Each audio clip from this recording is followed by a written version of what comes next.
All right. Good morning, everybody.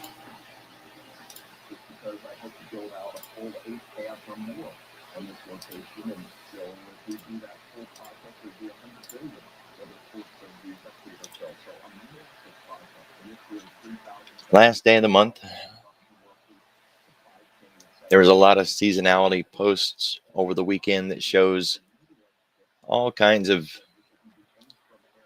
correlated facts, things that kind of imply that if we have a bad January, that we usually end up having a really good year, kind of like a little bit of mean reversion.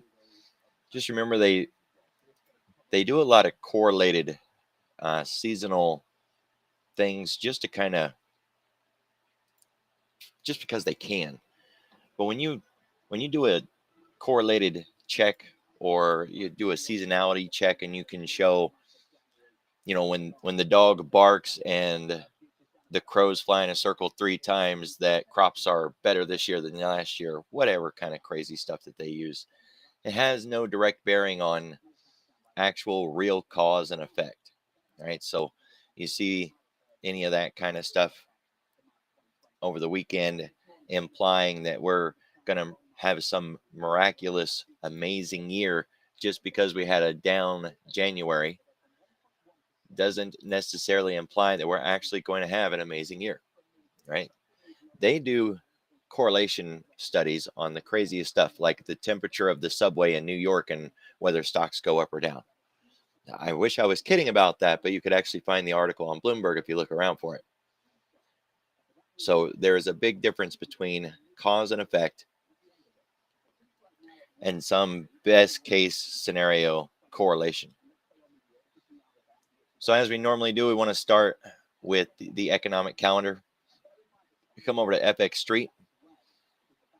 You don't have to be logged in. Just come on over. You can get a little bit of a glimpse of the dollar. Usually they have a different author this morning. And then we get a glimpse of what's on the economic agenda. And we want to look at multiple places because we don't always find one place providing a really good picture of what's on the agenda today.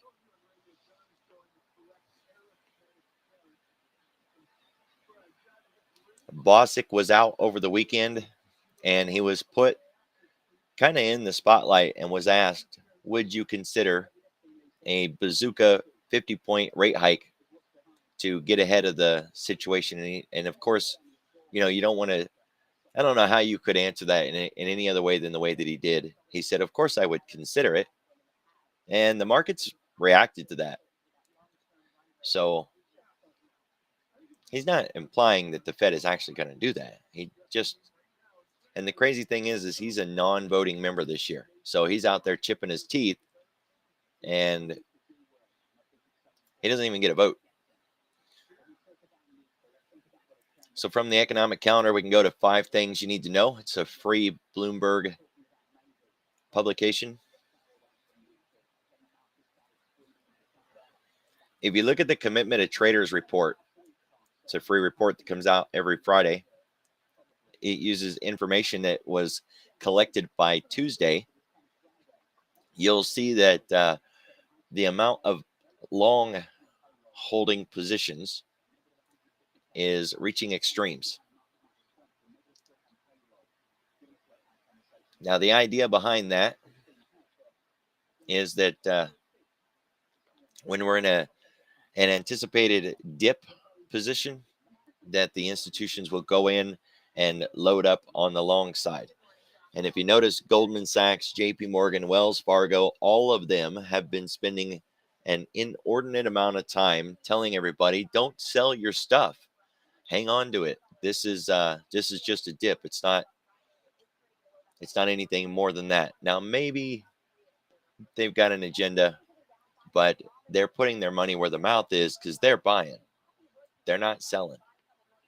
And it makes sense that they're not selling because they have insurance to their eyeballs at the moment. If this market was to crash and burn, they're going to get paid. So if you know that you don't need to sell your stocks because you're carrying insurance, you won't sell. And if you won't sell, then the market's not going to crash, right? So all the institutions are not looking to dump their markets because they're all carrying insurance and they're buying more. The Commitment of Traders report is something that you can Google. It is a free government published document.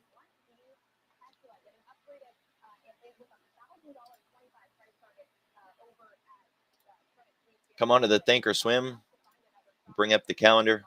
If yours is cluttered and looks like this, just turn everything off and then turn on the Econo Day event. I like to just take that description, set it next to the time so we can see them in order. 8, 8:30, 9:45, 10:30, 11:30, 3 and 4:45. The Asian markets are on a new year, so they're closed throughout the week. I believe there's going to be various markets around the world that are closed. So you're going to see a change in participation this week.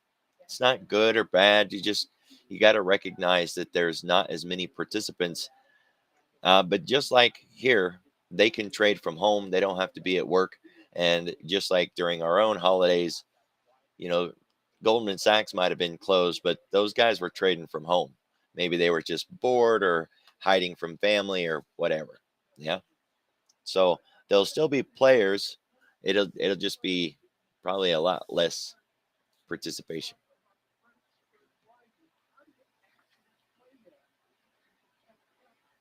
We have additional auctions today. And when we have additional auctions, it is really important to pay attention to the lunchtime. On Mondays, we have to price in all of the news from the weekend. There is this kind of an adage in the market that says price already has all of the information in it, right? That you may not know what a company's earnings were, or you may not know, what the CEO has been doing, but you can look at the candles and you can see, have they been doing good or not. Now, whether you subscribe to that argument or theory or not, over the weekend, we get a lot of news that comes out. They've even got into the art of waiting to do a data dump Fridays near the close of the day so that the news can be absorbed over the weekend and kind of bandied and battered around so that by Monday, when the market's open, it can begin pricing in that data. So on Mondays, the first hour or so is a market rebalancing after absorbing all of that information and pricing it into the market. That would put us at around 10:30 and start bringing us right into the lunch range. So it may be a day today where we are kind of range bound through the morning, and then we really start moving this afternoon.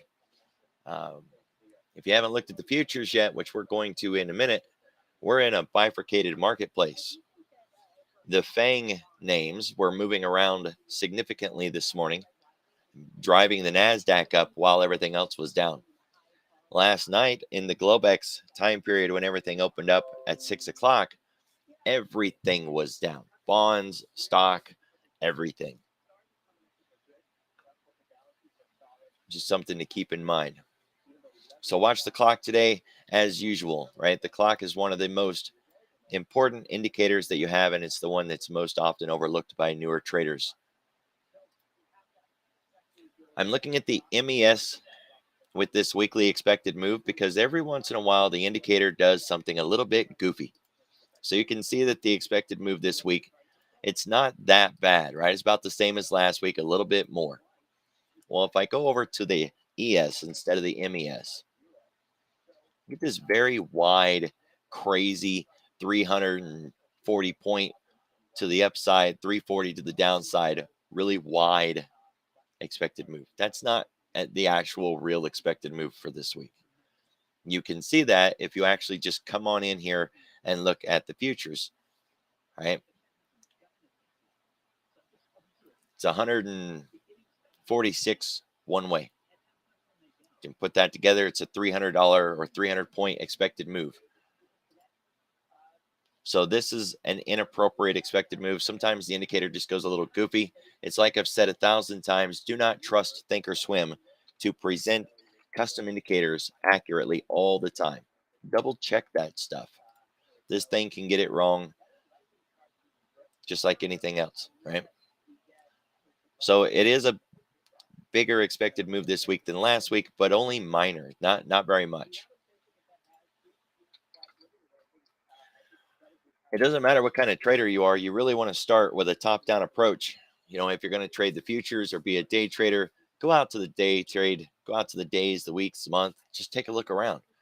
Maybe you see something, maybe not. But if you never look, then I guarantee you won't find something that probably could have saved you from a really uh, drastic trade. We do have a range set from last week, and this one candle last Monday looked like we were going to start to get that recovery. When we're calling bottoms, that's the one, right? We need a massive down day and then an amazing recovery with positive volume on a positive candle to kind of call the bottom. That's one of the data points, but it failed after that. So we got that data point, and then that was it. No follow through. So we began to call the bottom last week, and then we took that and threw it in the trash. And after all of the movement through all of last week, we're right back where we started. And even right now, we're still back inside the box again. So we are looking for like a failed flag play, looking to run a reciprocation out of this back up to these previous levels. There is plenty of room to get this trade. You don't have to catch it as soon as we break out. There's plenty of room here, but it would be a good, 7 to 10 day swing trade, and we're primed and ready for it. Just don't jump the gun and get into this, because there's still a lot of things on deck that can tip this thing over. So when we look here on the 30-minute instead of the daily, you can see the range a little more clearly. It is a very clearly defined range. It's not in any way hidden. And we're underneath the resistance and moving back inside the box. So again, don't jump the gun and assume every time we peek through the top of this thing that it's time to go long and put that swing trade on. The target is clear. We're going to be going at least 200 points to the upside from 44 to 46. At least. I'd be pricing in something at around 47, but not yet. Right? So just stick to your day trades and focus on getting your day done, hitting your targets, not focusing on that greater time frame, that bigger move. We did get a micro double top last night, and we've broke Globex to the downside. Every indication points at the moment that we're just going to maintain inside of this box. Now, the economic news today could push us out of the box, of course, but it could speed up the move to the downside.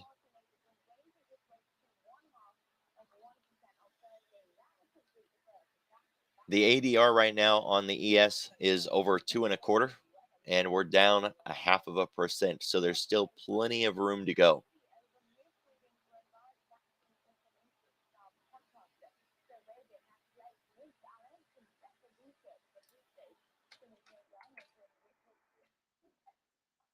Same thing for the Nasdaq. We'll just kind of back out to the higher time frame, take a look around. Clearly defined range. One of the signals to call a bottom is there, but there was no follow through on the other side of it. We stayed inside of the box by the end of the week. The new week is here. The volatility doesn't look much different, and we've faded away from that high. Now, the Nasdaq was doing a lot better earlier this morning because of the FANG names. So we were getting a little bit of a rally. I believe when I got up, this was up 0.5%.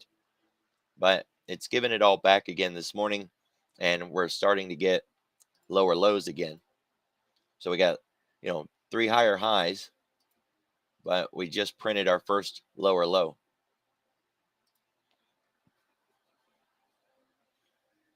So a little bit of change in sentiment.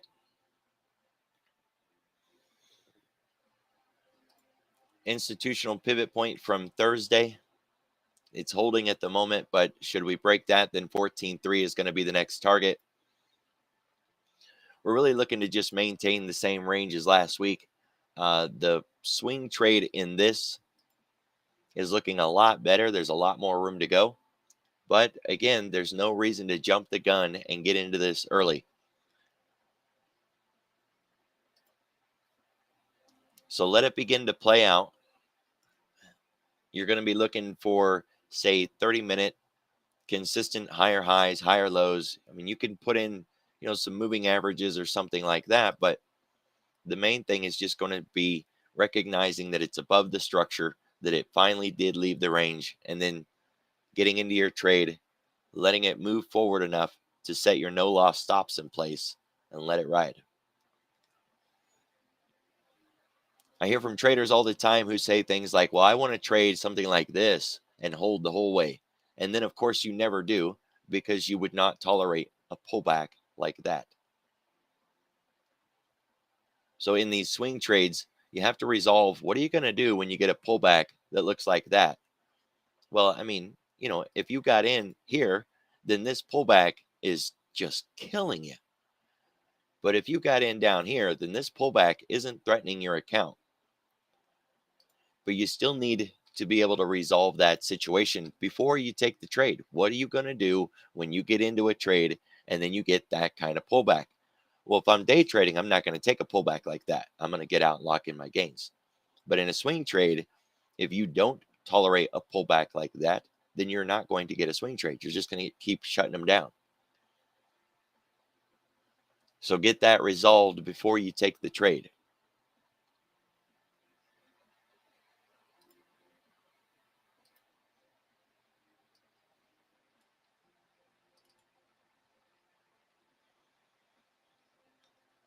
Triple top in the bonds. There's been a lot of talk about the curve, and everybody's looking at the Fed right now, trying to figure out why the Fed keeps saying we need to get on the ball and start doing something, and then they continue to not do something.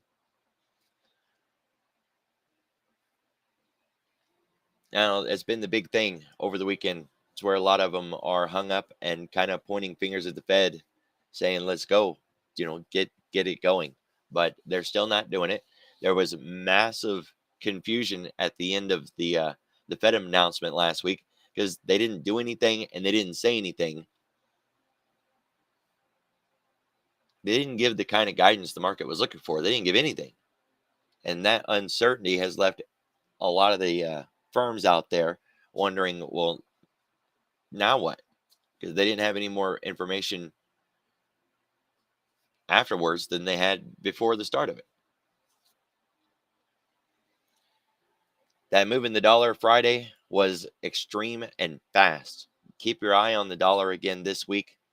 Looking for exaggerated moves in the market. A move in the dollar like that, you're going to be looking for an impact to come across our marketplace, right? So keep your eye on the dollar. Look to confirm if it's moving in similarity with the VIX or not. So we can kind of get a gauge, is the dollar pricing, like a global risk asset, or is it being bid up like a risk on situation? When you see the VIX and the dollar moving exactly the same way with very similar charts, then you've got a really good idea that it's being used as a global risk asset like we would use the VIX.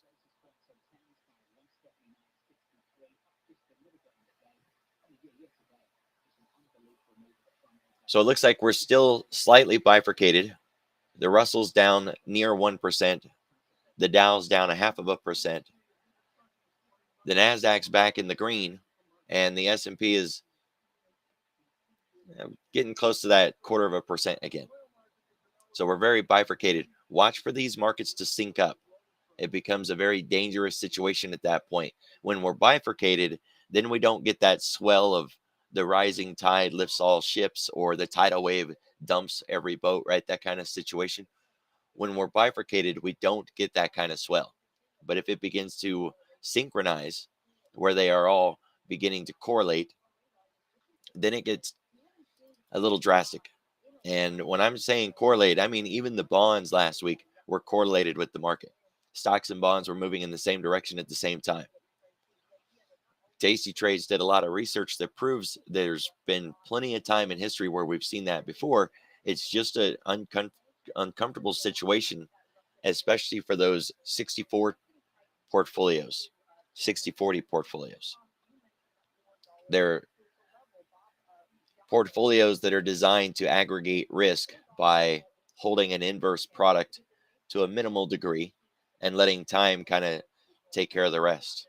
Well, when everything is moving in the same direction, then you're not holding an inverse market to kind of stave off that risk.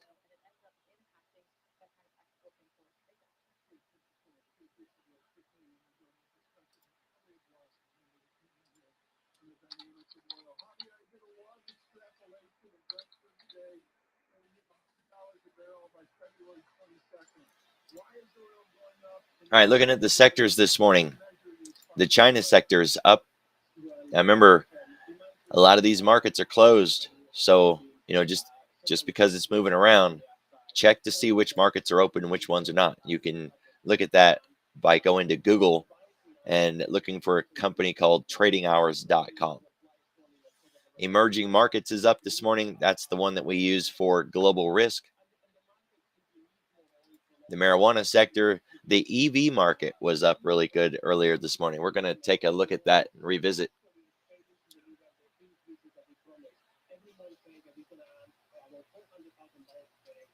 So we look at this scan. This is pre-market up at least 2%.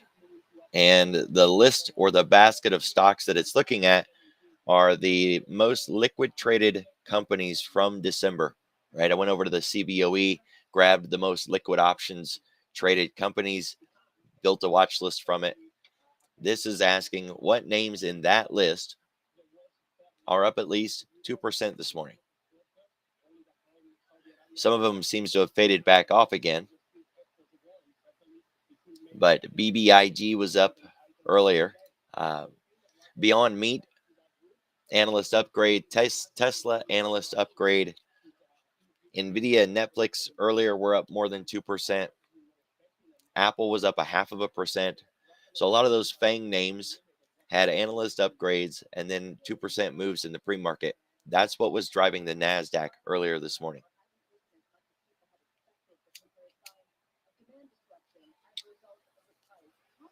Keep your eye on the large mega cap companies, even if they're not necessarily a FANG name. They're going to be the market movers this week, right? They're going to be the ones that are really going to impact us.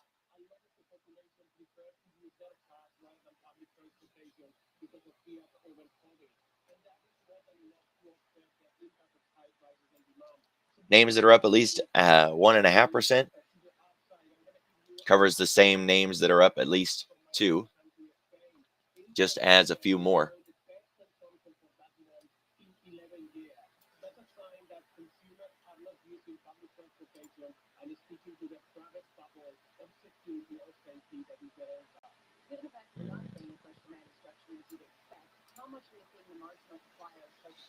So you can see a couple of those EV names. Ride, NIO was on here earlier.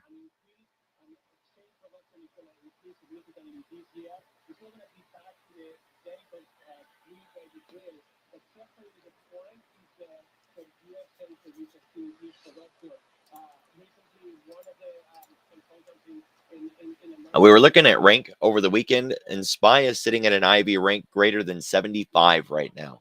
I mean, that's pretty extreme, right? So when we talk about being premium traders and going out and trading, credit on the indexes, it's been a really good trade. Just remember, it's been really extreme. So it's kind of be careful with that. All right, chips up in the pre-market for the most part. ADI and Intel is a little soft, but the rest of them are looking really good. Crypto was up earlier, but none of the crypto names are up. Well, okay, a couple, but they're not up like you would expect with crypto being up this morning.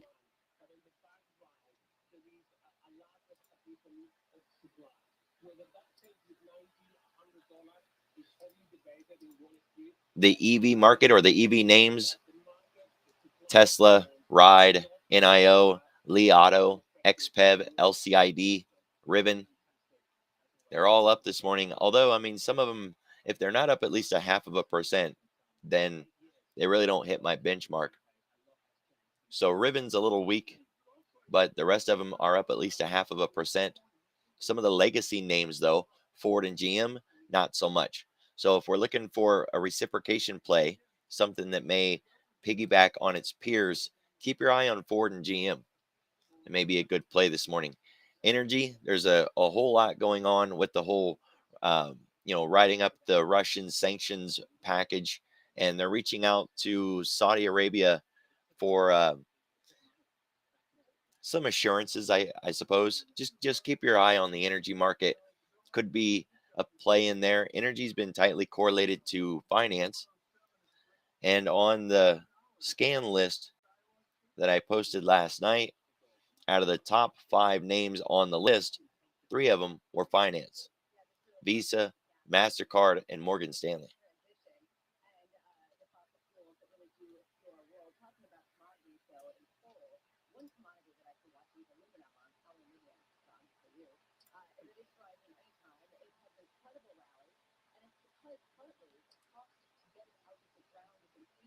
Not much on the pot side either. The MOC Friday going into the close had a lot of real estate names, and we're seeing that again this morning with XXII.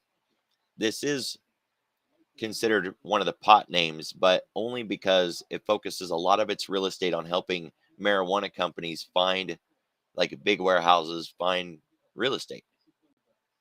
So that's why it's on the list.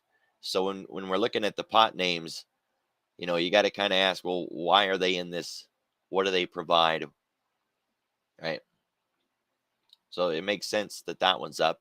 A lot of the firms out there are trying to run some kind of rotation, but there's really not a lot of places for them to go. Gold started to fade back off.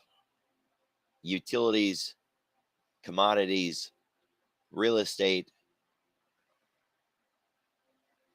So it's kind of a rough pick for them right now. Of course, that makes it a rough pick for us because we can't piggyback on their coattails if they won't get decisive and grab a hold of something.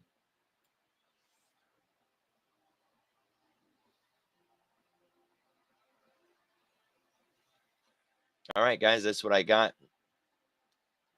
Be careful. Have a good morning. Be safe. I will see you all tomorrow.